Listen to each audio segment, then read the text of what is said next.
by the fire, washed by forgiveness, and born to new life. Will you sing it with me, church?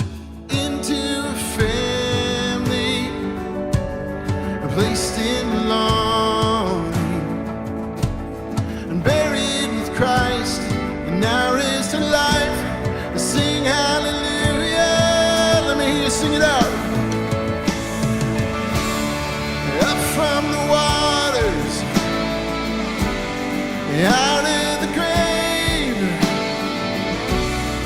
risen with Jesus,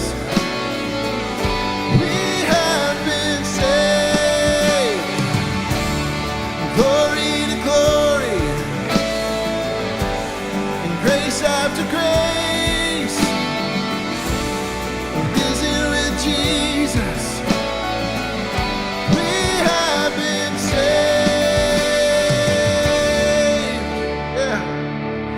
Rise, new creation, breathe in His freedom. Sing this out.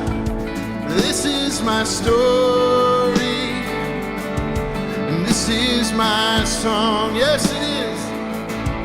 Stand as His children, walk in the open, seated with Christ in marvelous light. Sing hallelujah.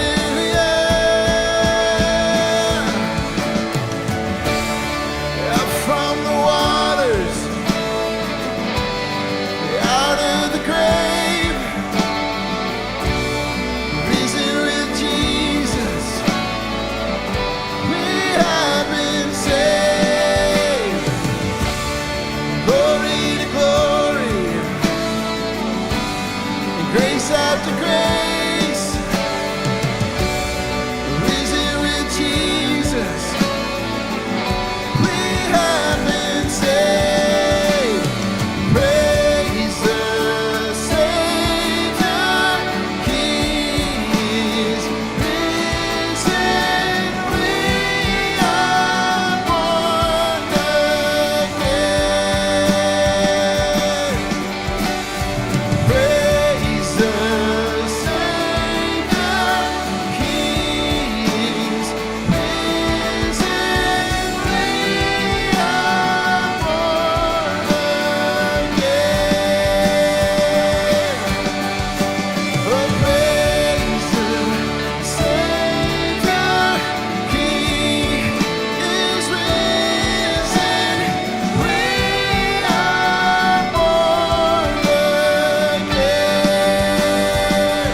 is a lamp unto my feet.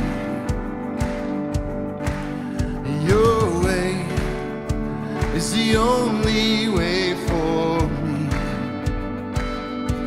It's a narrow road that leads to life, but I want to be on it. It's a narrow road, mercy's wide, 'cause you're good on your promise. I'll take you at your word. If you said it, I believe it. I've seen how good it works.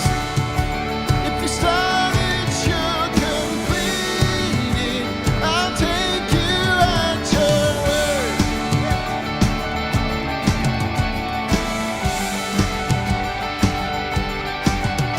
You spoke, and the chaos fell in line. Well, I know, 'cause I've seen it in my life. It's a narrow road that leads to life, but I want to be on it. It's a narrow road, and the tide is high, but you're parting the waters. I'll take you at your word. If you said it, I believe it. I've seen how good it works. If you started, you'll complete it. I'll take you at your word. If you said it, I believe it. I've seen how good it works. If you started, you'll complete it. I'll take you at your word.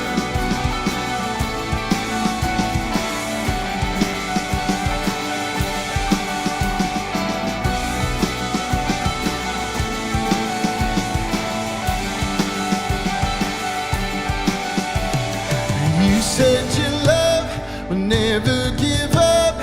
You said your grace is always enough. You said your heart would never forget or forsake me. You said I'm saved. You call me yours. You said my future's full of your hope. You never failed, so I know that you'll never fail me. Let's sing it again together. You said your love would never give up. You said your grace is always enough. You said your heart would never forget or forsake me. Yes, you did. You said I'm saved. You call me yours. You said my future's full of your hope. You've never failed, so I know that you'll never fail me. I'll take you at your word. Said I believe it. I've seen how good it works. If you started, you'll complete it. I'll take you at your word. If you said it, I'll believe it. I've seen how good it works. If you started, you'll complete it. I'll take you at your word.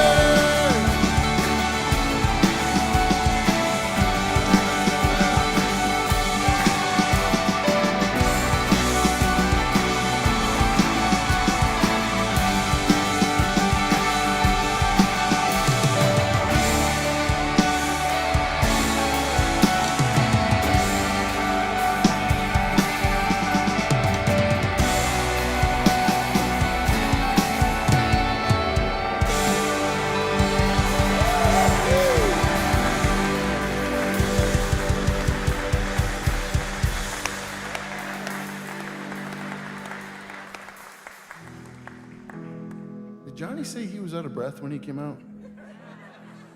Oh my gosh. We're all awake now, at least, right? I'm just killing time to get my breath back. I love these times where we get to be all together here in one service, and you.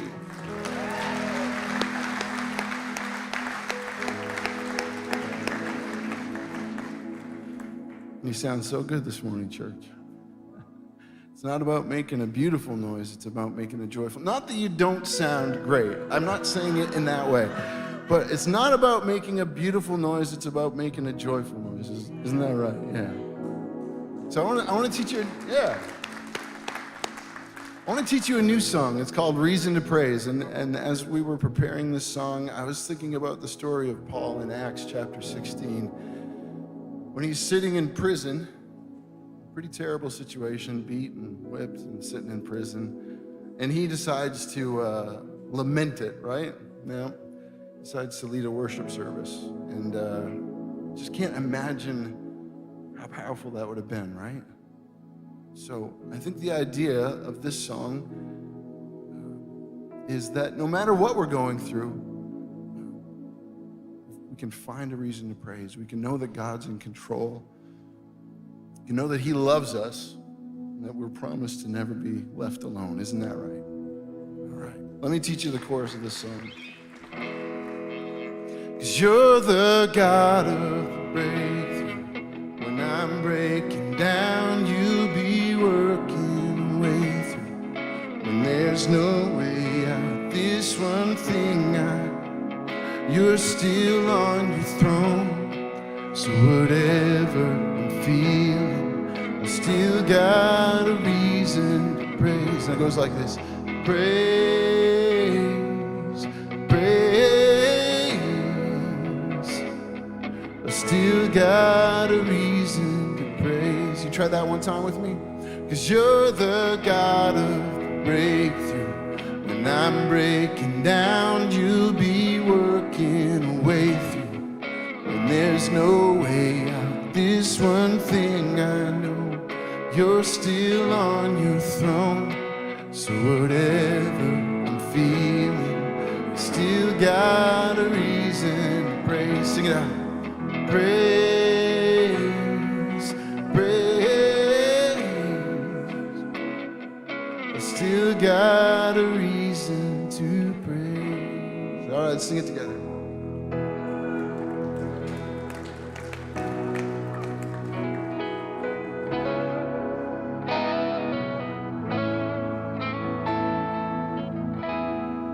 When I'm at my end, you're just getting started.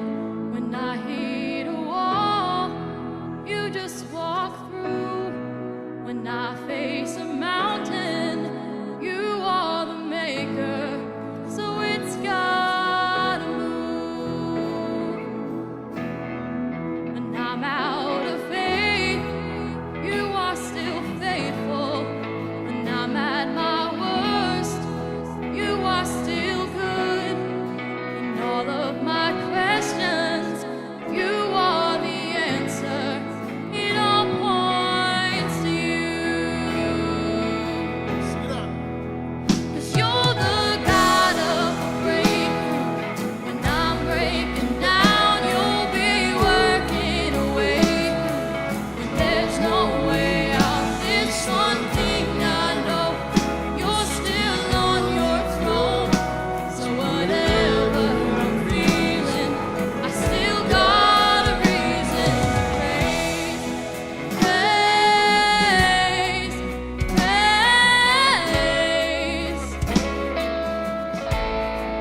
Church, will you bow your heads with me this morning? God, thank you for gathering us together this morning. As we come together and unite our hearts and lift our voices and worship you together, Lord, remind us of your love for us. Remind us that in the worst of situations, we can look for you and find you. It doesn't mean that bad things won't happen to us, Lord. It just means that you are there and present, and our lives can be an example, praising you, no matter where we find ourselves. Help us to hold on to this promise, and hold on to your love for us. In Jesus' name we pray.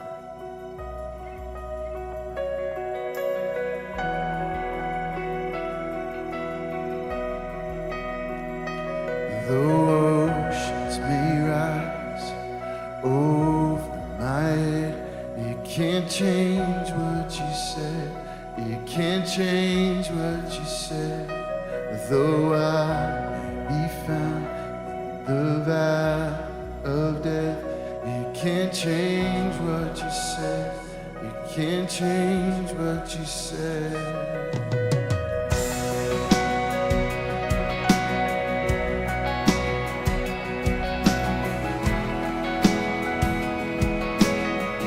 Sing it with me, church.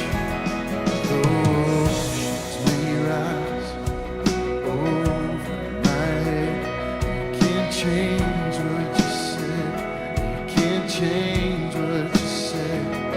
Though I be found in the valley of death, you can't change what you said.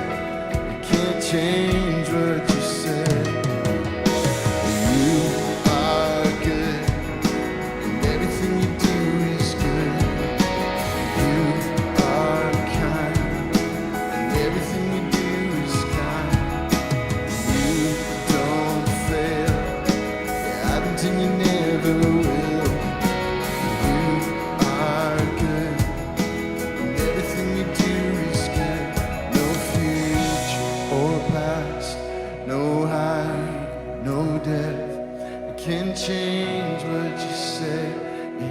Change what you said. And my heart is convinced, so I'll praise you and stand and declare what you said.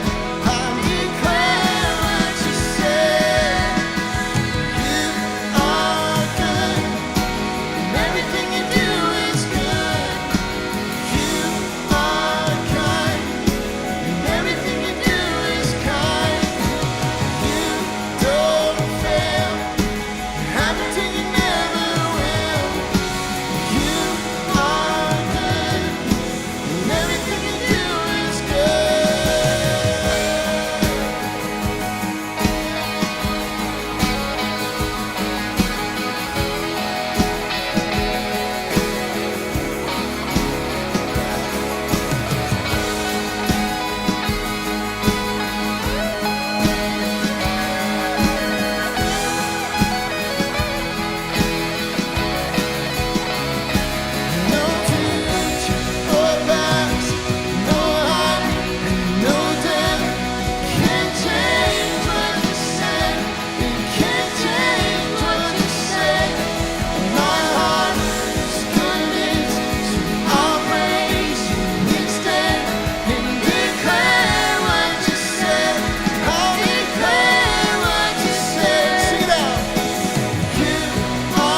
Sing with me. You are good, and everything you do is good. You are kind, and everything you do is kind. You don't fail. You haven't and you never will. You are good, and everything you do is good.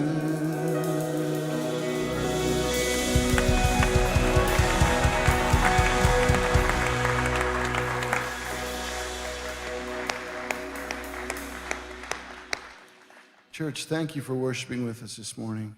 You can be seated.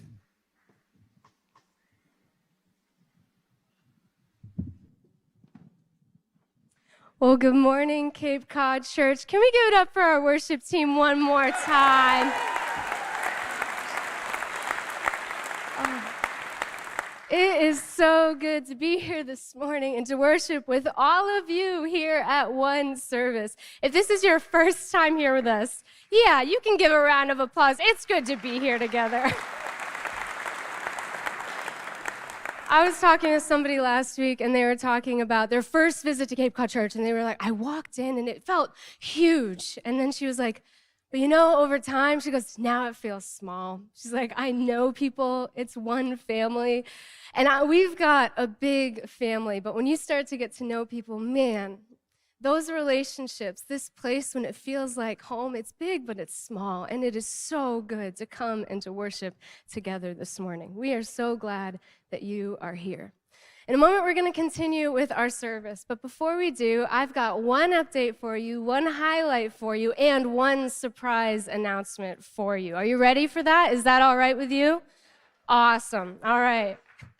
So I've got an update for you. A couple weeks ago, some of you may remember, we announced that we were going to be doing a camp scholarship offering to help support our students and our kids going to summer camp. We do this every year as a way to provide scholarships for families who might be in financial need.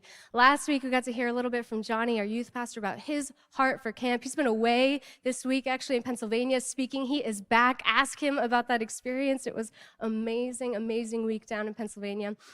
But last week, we took our offering, and once again, Cape Cod Church, you blew us away. You collectively gave over $24,000 to our students. We just want you to know we are so thankful for your generosity. Every dollar of that is needed to send a student to camp and is going to help send a child to camp for a life-changing week away where they can encounter Jesus Christ. Every year, the costs for camp rise. Transportation rises, food rises, and every year you rise to the occasion and make sure that every student who wants to be there can be there. So thank you, Cape Cod Church, for your generosity. We are so grateful. And because of your generosity all year round, I want to highlight one thing that we do this summer, because of your generosity, that we're able to give away to our community for free. Just as a gift to our community, we host 2 weeks of sports camp here at Cape Cod Church through the summer because of your generosity that we're able to do this for kids in our community. There's a week of soccer camp, and it's a week of lacrosse camp, and it is so fun. It's for kids in K through 5th grade. If you've ever been a volunteer at one of these events, it's like the most fun week of the year for me to watch. There's like 5th graders who know how to play soccer, who are like running circles around the other people who've been doing it for years, who are like soccer stars, who are probably headed for scholarships someday. And then there are kindergartners who don't know which side of the field. Actually, we had one kid last year whose mom clearly had taught him how to share, but had never taught him about competition. So he was literally giving the ball away to the other team. It was amazing, and it's so cute to watch. I just want to tell you one story from sports camps. A couple years ago, when we first started this, we had a young girl join our sports camps. She was pretty young at the time, and she was playing in our lacrosse camp. And you could tell she had played soccer, but she had never played lacrosse, and she wasn't yet sure what she thought about it. She turned up on day one. She's like, who are these people? They're all new. I don't know this sport. It's a lot of running. I don't know if I'm into this. By the end of the week, this girl was running circles around all the other kids in all of the exercises and activities. She was throwing water balloons at me, which wasn't very nice, but she was having a good time. But the story gets better. She came back the next year, and the year after that. As far as I know, when she first started coming to our camp, her family, her mother and her sister, they weren't members here at Cape Cod Church, and I think they're here today. Can't wait to see them afterwards. But they started coming back, and they came back. They started coming on Sundays. Now that young girl is a regular in our Loft Teen program. She's in 6th grade. She came to snow camp with us this past year, and this is now her home. And I love that, and we love her.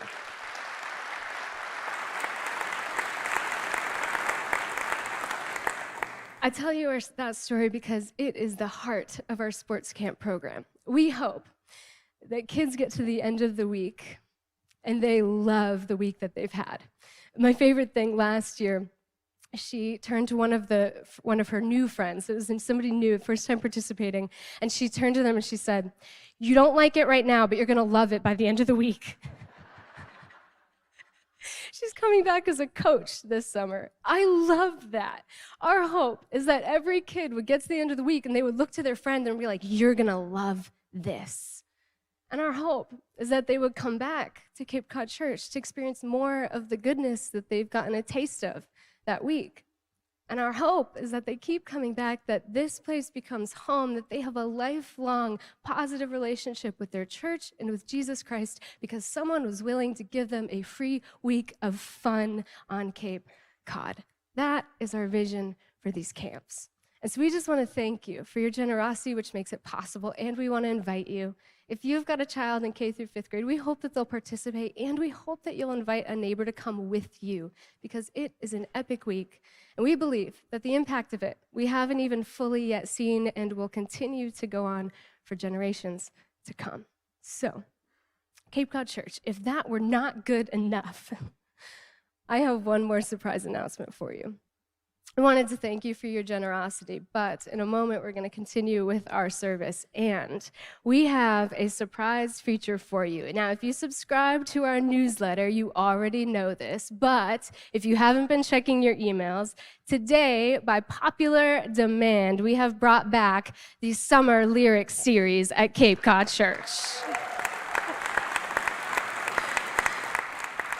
Those who are clapping have experienced this before, and if you don't yet know, in summers in the past, we have had a lyric series. And what we do is we start off our service with one fun secular song from popular culture that you probably will recognize and know. And we do it for this reason.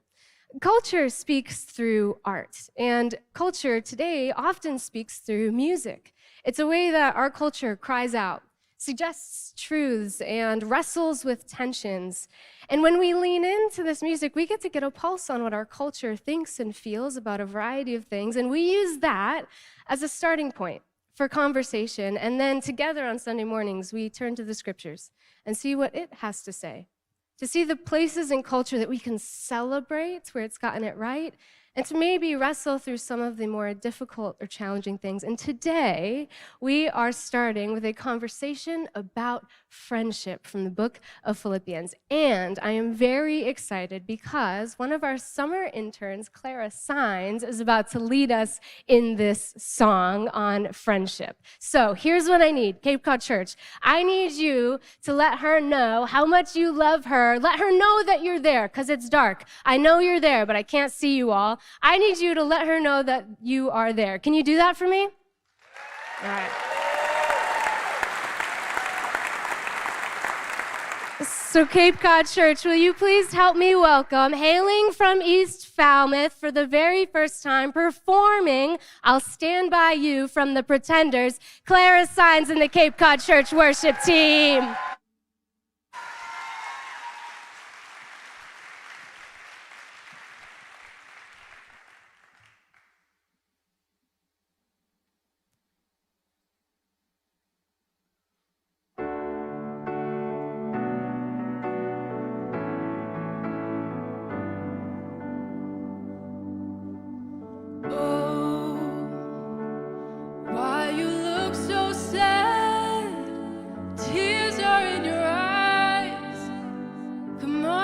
To me now, don't be ashamed to cry. Let me see you through, 'cause I've seen the dark.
Well, good morning and happy 4th of July, everyone. Yeah.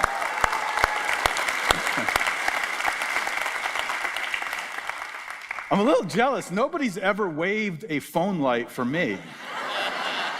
Like, I'm gonna turn the lights down. You can all pull your phones out. That must be like a young people concert thing or something like that. So, my goodness.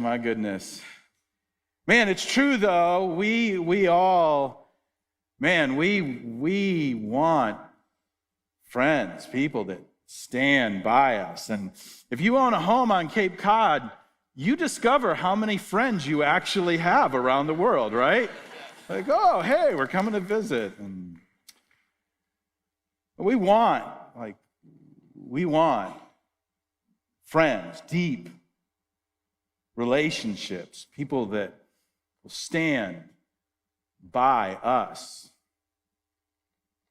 And it turns out, we don't just want them, we need them. We need people in our lives that stand with us, by us. So Paul is writing this letter to the Philippians, and we've been talking about what it looks like to go beyond happiness into this joyful life. And Paul is writing this letter, and if you're familiar with Paul is this Paul is considered, even by people who are not Christians and don't admire the scriptures, one of the great characters in all of history. He's a genius on a level that's almost unparalleled. And his ability to take the teachings of Jesus in the early church and to bring it into the form that we have today is just unparalleled. And when you read through his writings, it is just like chock full of theology and living and teaching. And it's just, there's something on every verse that you can hang on, which is why this is so surprising. Because in chapter 2, as you come to the end of the chapter, for 12 verses, it's like Paul stops, and it's like there's like another side to him. And it's like Paul just says, hold on a minute. Can I tell you about my friends? And he takes 12 verses to tell us about two people. He just wants you to know, like, these people are everything. I love these people. And he tells us what it looks like when someone stands with you and by you. Here's what he says about Timothy, starting in verse 19. He says, if the Lord Jesus is willing, I hope to send you Timothy. It's almost like Paul is beginning this, and he says, listen, there's some special people in my life and in your life. Don't miss them. Don't miss these people. And that's a good lesson for us. Don't miss these people. If the Lord Jesus is willing, I hope to send to you Timothy. Timothy was Paul's son in the faith, for a visit. Then he can cheer me up by telling me how you are getting along. Then he wants to add something. He says, I got no one else like Timothy. No one else.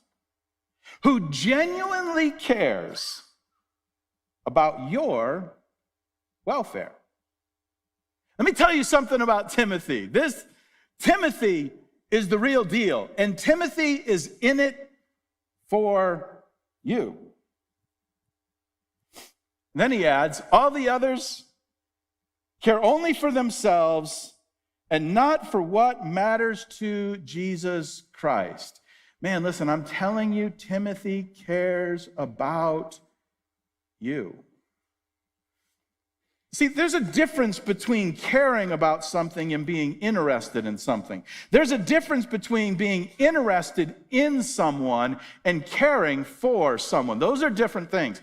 I do, those of you who've been around a while, you know I do almost all of my message preparation in my car. I've been doing this for years. I've got like a portable library on my iPad. I got a book bag I carry with me. And I've got a couple of beaches I go to, and no, I'm not going to tell you which one I'm at because it's alone time.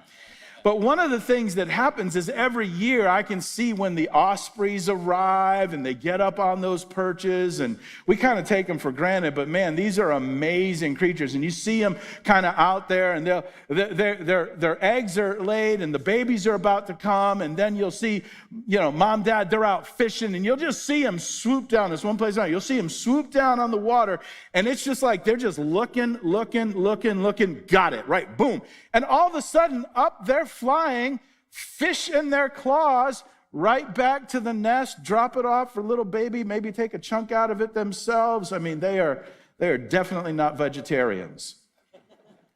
So here's the thing. The osprey, just a helpful distinction, the osprey is interested in the fish, and it cares about its babies. Are you tracking with me? You're interested in like, oh, there it is, right? That's interested in the fish, but doesn't care about the fish, cares about the babies. Now, here's what Paul is saying. Paul is saying, listen, this guy cares about you. This makes him unique. Look for those people who care about you. I've been working on this all week, and it's been a chance just to reflect on how rich I feel in friendship. I'm not bragging, but I just feel enormously blessed to be surrounded by people who I know care about me.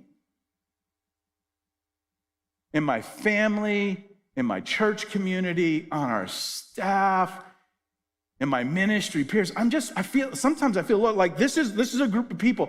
And let me just offer a couple of things. This is just my list. This isn't a Bible list. This is just my list that these are the things I notice when I sort of look at these people who care about me. Here's the first thing, awareness. They're like uniquely aware of what's happening in my life. Often, and sometimes they're even aware just how I'm feeling. Have you ever had somebody, they're just like aware. They can know. You think you're hiding it, and they know. What's up? Like, whoa, man. They're aware. And sometimes they're aware because they practice the art of asking. It's like magic. Ask. They don't just tell, they ask. Awareness. Here's something else I love.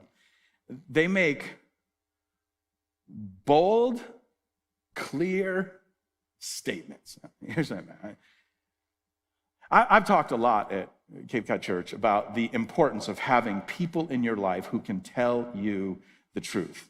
You all know that. Do you know what we need sometimes? We need people who speak bold, clear words of affirmation. My goodness, we get beat down in life. How encouraging is it to have someone who looks into your life and sees what's good and says so? That just looks and goes, hold on a minute. I admire you for the way you take care of your child. I was talking to someone the other day, and I've been walking through a journey really for 17 years, 18 years with them. And I was just like, man. And it just reminded me to stop and to say, I just want you to know, I admire you for the way you care for your child. We need people who right? There's no competition. They're not trying to be coy or subtle. Let me just drop all subtlety. Let me not worry about competing. Are you better at this? Am I better than that? They just drop all that and they just say, I just want you to know how much I see in you. My goodness, if you don't have people like you, find some new people, because we need people who speak bold, clear words of affirmation into our lives. Here's something else they do. They don't try and fix what can't be fixed. The hardest things in life are things that can't be fixed, the things that you can't control. There ain't nothing you can do about them, and I got a news flash for you. There's nothing you can do about it either. And sometimes just having a friend who just comes up alongside you and is aware and speaks words of affirmation and doesn't try and say, hey, actually, if you just did this, oh, really? Never thought of that. Never thought of that.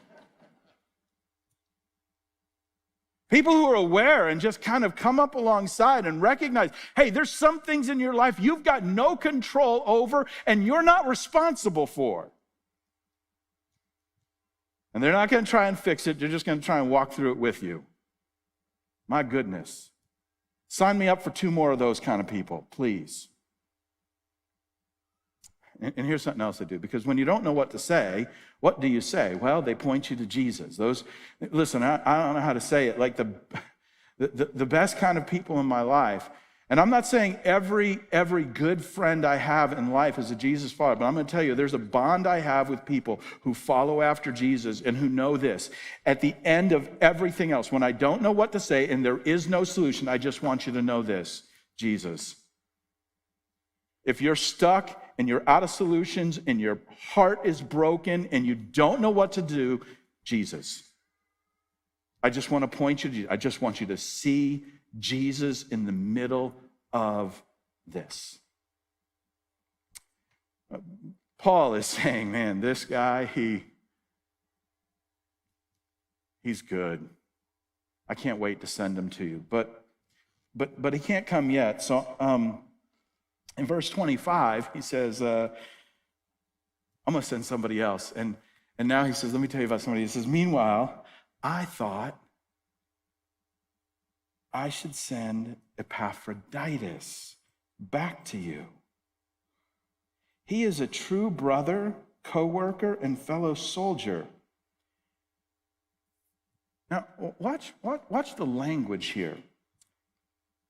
And he was your messenger to help me in my need. My need. Like this guy. He says, I'm sending him because, verse 26, he has been longing to see you, and he was very distressed that you heard he was ill. He didn't want you to worry about him. And he certainly was ill. In fact, now watch this language here. It's just it's like a passing statement, but it tells you something about how Paul viewed the world. In fact, he almost died, but God had mercy on him and also on me. What? So that I would not have one sorrow after another. One sorrow heaped on another. One translation puts it this way. It says, so that my grief would not be unbearable. I'm like, what? Paul, you're the guy that says in just a couple chapters, we're going to get to it in chapter 4, don't be anxious for anything. What happened to the guy who says, in all things rejoice? Where's the dude who said suffering, it leads to good things in your life? What are you talking about? Unbearable sorrow. I thought you could handle anything. And Paul would say, I can, because God sent Epaphroditus. He sent this man into my life. God gave me what I needed. In other words, here's what Paul is saying. We need these people. We need these kind of people in our lives. We're not meant to live through our lives without people like Epaphroditus. He says, so that I would not have one sorrow after another. In other words, so that it would not become unbearable in my life. He says, man, you need these kind of people in your life. You need friends who stand by you. You need the kind of people who lift you up and encourage. You see, and I'm gonna say, so if you're brand new and maybe you're just like exploring church and Christianity, and you just popped in. Maybe you showed up early because you thought it was at 9 o'clock, and you're just like here, and they're singing the Pretenders, and you're like, what is going on? Where am I, right? I happen to think, and there's some evidence to support that these kind of relationships, these kind of friendships, that there's something, and Paul was digging at it, there's something in the body, the community of the church that fosters that. I was reading this article this past week by Jessica Gross in the New York Times, and it's the 5th part in a series, and she's been writing about a topic that I've been fascinated by over the last couple of years. They call it the rise of the nuns. And if you're not, and that's not like the nuns with the little hats and stuff like that. It's the nuns, N-O-N-E. It's people who on surveys describe themselves as having no religious affiliation. Doesn't mean they're atheist, doesn't mean they're agnostic. It just means they're nothing. They're like, I'm not Christian, I'm not Buddhist, I'm not Muslim, I'm not Jewish, I'm not atheist, I'm a nun. And there's been this exponential rise in the nuns. And Jessica Gross writes about it, and I should qualify, Jessica's not a believer. In fact, she clarifies, read the whole article, that she's a non-observant Jewish woman. But through it, she begins writing, and this most recent article, she says, she wrote an article entitled, "What Church Offers That Nuns Long For?" I'm like, well, that's an interesting title, because she spent 4 articles saying, here's why they're all leaving, because there's a lot of stuff to be critical of. But I just wanted to read you some things because it's so fascinating about what God is cultivating in the body of the church. She said this: after months of reading about the massive change and having had quite a few deep and very moving conversations with over 7,000 readers who responded to my initial call out about becoming less religious over time, the one aspect of religion in America that I unquestionably see as an overall positive for society is the ready-made supportive community that churchgoers can access. Community, the word community was mentioned in over 2,300 reader responses. My goodness. She quotes this one, Julie Prado, who's 50, from Washington State, writes this. She says, I was raised Pentecostal and went to church 3 or more times a week. Just out of curiosity, anybody else 3 or more times a week, people? Come on, raise my hand. Sunday morning, Sunday night, Wednesday night. There's got to be more of you out there. Come on. It's confession time, right? Youth group. She says, I was raised Pentecostal, went to church 3 or more times a week, so I desperately missed the community. It was where my friendships came from. I have very few friends now. Jessica goes on to write this. She says, I have asked every sociologist I interviewed whether communities created around secular activities outside of houses of worship could give the same level of wraparound support that churches, temples, and mosques are able to offer, and nearly across the board, the answer was no. She finishes with a bit of a flurry of personal reflection. Now, I'm giving you the whole story, right? She's not buying in, but what she says is interesting. She says, I'd like to see faith communities do a better job of including people who aren't on that, if you will, ordained track. I'm not sure what that means, but I think I know where she's going.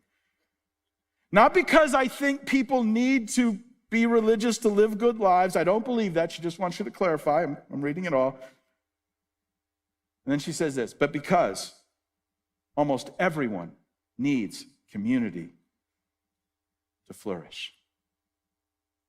She finishes with this comment by Carson Curtis, 36, who lives in Arizona, who just said, being socially atomized. That's a New York Times word, by the way, atomized. It means, I had to look it up. It means to reduce to its smallest part. But I like the quote. Being socially atomized is hard on the spirit. Goodness. That'll preach. You see, what Paul is saying here in this quick passage about friends is you were not made to be alone. You weren't made for that. Me and Jesus is all I need. Let me just pause you a moment there. That's bad theology. Because in the very beginning chapters of Genesis, he told us, no, you need people because you were made for community. You were made for people. You need those people in your life. Do you need Jesus? Yes, Jesus fills the gap no one else can fill, but he made you for community. He made you to have people in your life. That's why we're finishing the service with ice cream cookie sandwiches.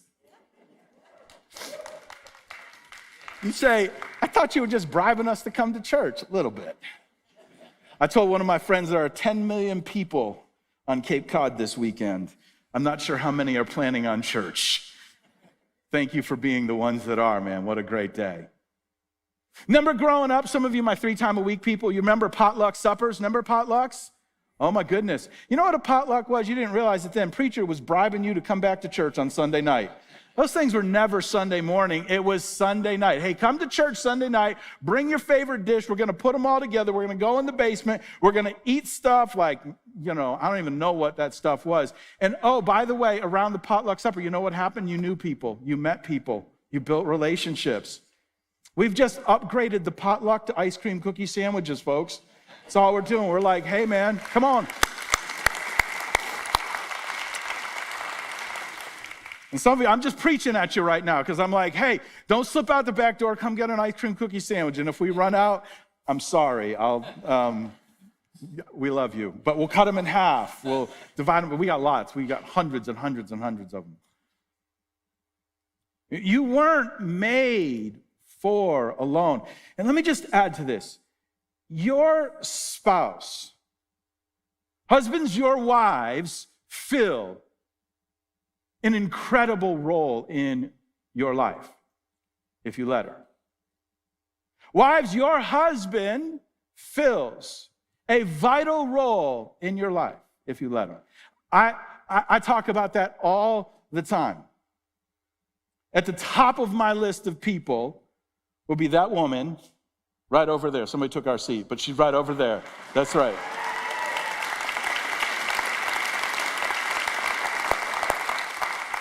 I said all that to say this. You need other people too. I'm just going to clarify that. Let me just get that down and dirty. Guys, you need some guys in your life. I'm not saying you got to get in a group and, beat on a tom-tom and do all that weird stuff. That's not my drill. But you need some dudes in your life that you're able to text, talk, share, break down over breakfast, whatever it looks like. Ladies, you too. I started with guys because ladies, you're better at this than we are. I'm not lying.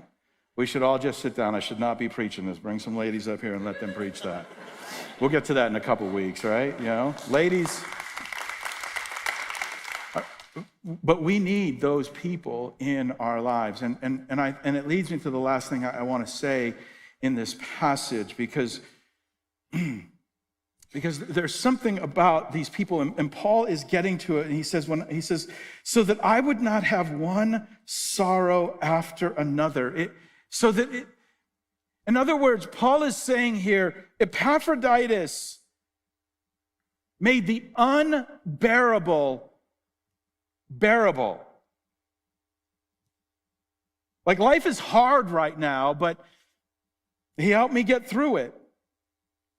So let me say it this way, and it's going to rhyme, which is kind of corny, but I want you to remember it. Here we go. What you share, you can bear. I know it's corny, but you'll remember it. Like, that was weird. What you share, you can bear. And that's what Paul is saying. He's like, God put someone in my life to make the unbearable bearable. You see, the way we share, this is genius, but wait for it, is we talk.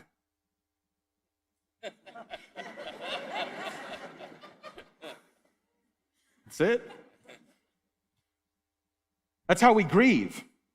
And you think about it. The way we grieve is we talk about something until we don't need to talk about it anymore. This is why, if you don't have anybody to talk to, you pay $125 an hour for it. And I think that's a great solution. We have a growing list of incredible counselors in our church, and I love the work that they do. And often this is why they'll ask you, like, tell me more. Tell me about that, Tim. Because the more you talk through it, you're unpacking it. You're speaking about it. And what you're doing is when you're speaking, you're not delegating, you're discussing. And there's something powerful that happens as I begin to unload some of my grief through conversation with someone who cares about me. And it changes. It makes the unbearable bearable. Cody and I, about a month ago, we went on this missions trip together, and I was sending him pictures yesterday. It was just like a million memories. Most of them really awesome, and a few of them like, woof, that was a long day. We got to the airport, and we had this really packed schedule. We were in 3 different places across a couple of countries with a bunch of our missions partners, and so I had this brilliant idea. We're gonna pack light. We're gonna travel fast, right? So I got like this enormous backpack thing with wheels. I never once wore it. I used the wheels the entire time. Little note to self. And my son got a duffel bag that was like, I swear it was like this big, but it had straps on it. And it was big enough to carry some of the most important things in life to him, namely his skateboard. Which I totally get, right? You know, I had my iPad, he had his skateboard. Priorities, people. And we got to the airport, and we're nervous. We're flying Turkish Airlines. That wasn't why I was nervous. It's a pretty good airline, but so we didn't want to like get through security and then find out that they wouldn't let us take this enormous duffel bag strapped to his back on the airplane.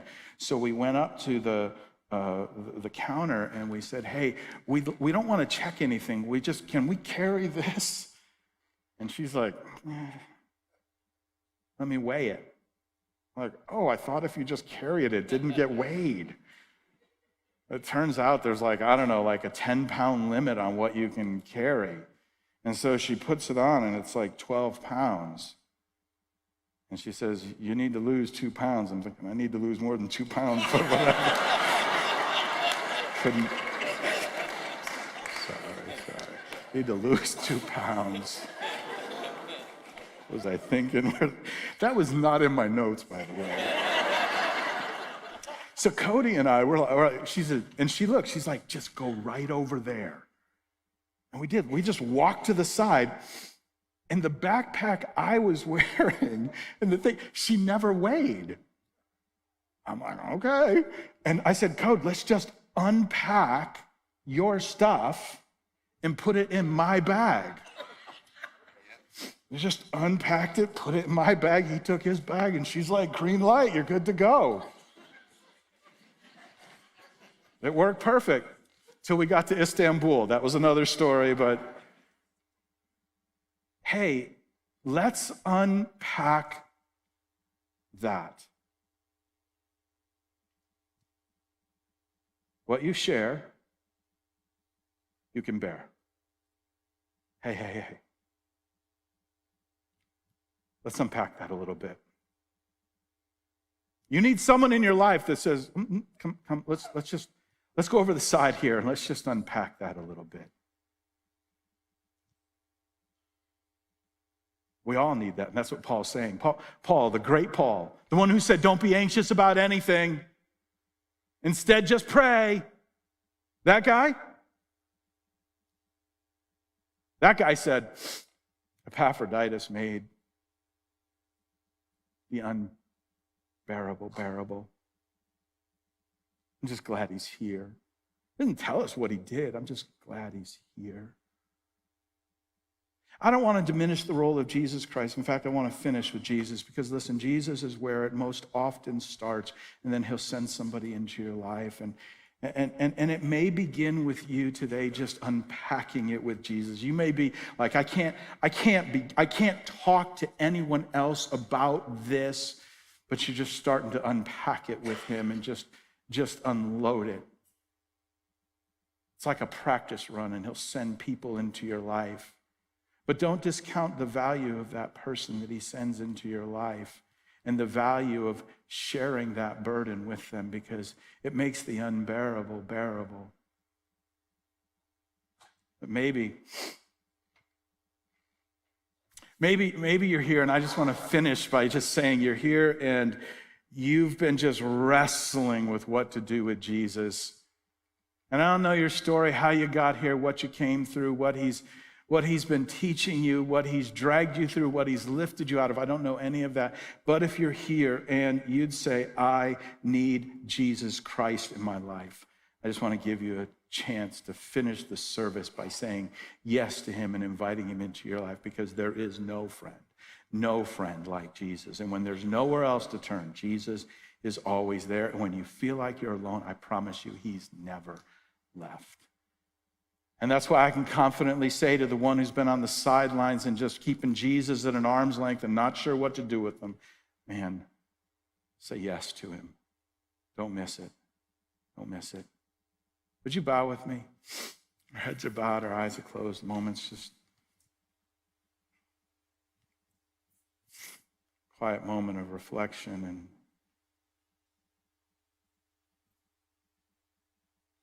maybe you need this moment just to begin to unpack with Jesus. Just like, God, I'm just tired and I'm hurting. And tell him why. And ask him to put someone on your mind to remind you who it is that you could share this burden with.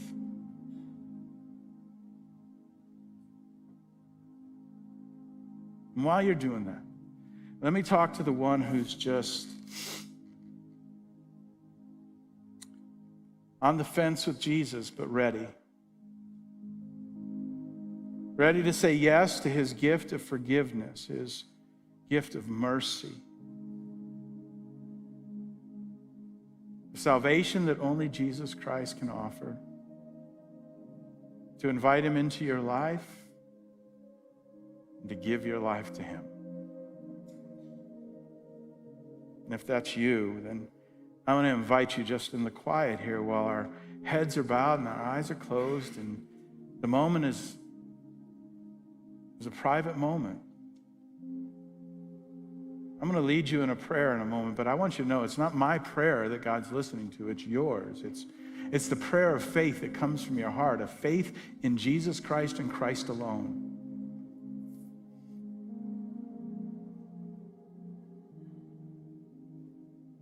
If that's you, then I invite you right where you're seated to pray something like this. Dear Jesus, you know me, and you know everything about me. And I'm here today to confess that I need you. I need your forgiveness, and I believe that you died on a cross for me so I could be forgiven. And that you rose again from the grave, proving you were who you said you were. Jesus Christ, I trust in you. I invite you into my life.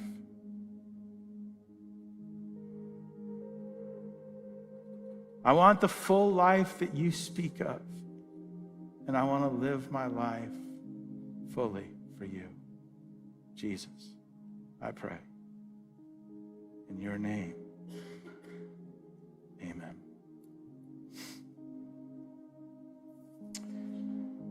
In a moment, we'll stand and we'll sing a song, but let me say two things, actually. One, if you're here and you've been, I took that step. I've been, man, you could unpack a whole story of what God brought you through to get to that moment. But if that's you, then I hope you'd let us know about it before you go today. There's a card in the chair in front of you, a little welcome card, and there's a place on it that says, I've committed my life to Jesus. If you fill that card out and mark that box, you bring it to the welcome desk, or if you prefer, you can just leave it in one of the boxes, but at the exits. But if you take the welcome desk, we're going to send you home with a Bible and a reading guide to help you get started in your journey. There's nothing we can think of that would be a better gift in your next step in a life of discovery with Jesus Christ than a Bible and a way to get started in it. We'd love to give you that as a gift. Why don't you stand with me, because you've been sitting for a while. Man, I got to tell you, y'all were on fire this morning. Love that, yeah.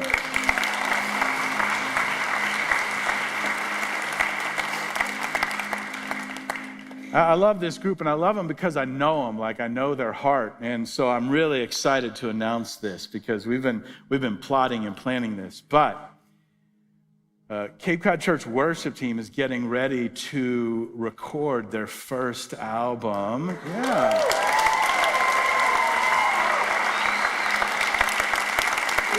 Here's the problem. We don't even know what to call it. It's like your first CD. No, nobody does CDs anymore. It's not a tape. It's all online. It's on Spotify. But and here's the better part.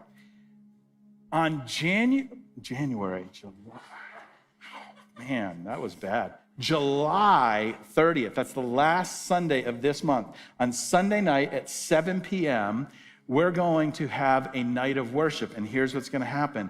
We're actually doing it as a live recording, and so we're bringing in a group. So you're going to be on the album as well. Yeah. Man, here's why we're doing that, because we think that the measure of worship is not how good these guys are, but you're good.